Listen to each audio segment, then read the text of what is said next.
Non so chi sia. Non doveva farlo. Infame! Raditrice. Non la conosco.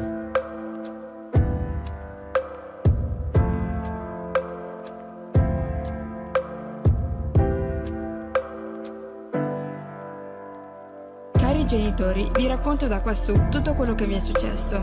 Maledetta quella volta che all'Università di Firenze mi innamorai di Francesco Frisina e decisi di seguirlo a palmi. Da lì iniziò la mia disavventura con l''ndrangheta. Capii con i miei occhi il significato della parola faida tra clan. Io ho provato a tirare Francesco fuori da quel fango e lo convinsi a parlare con un magistrato, ma le pressioni dell''ndrangheta lo fecero ritrattare.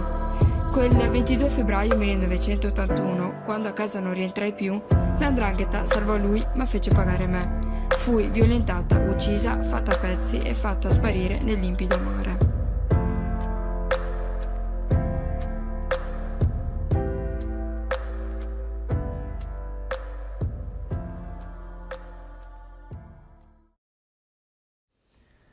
Giuseppe Fava nacque a Siracusa nel 1925.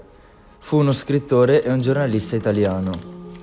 Finita l'università lavorò come avvocato e successivamente diventò giornalista. Dopo essere stato licenziato perché conduceva delle inchieste scomode, fondò il giornale I Siciliani assieme a un gruppo di giovani.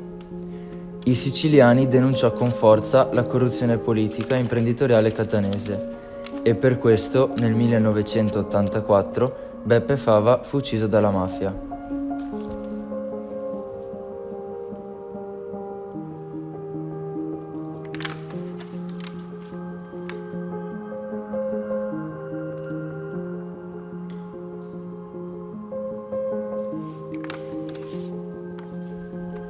A che serve vivere se non c'è il coraggio di lottare?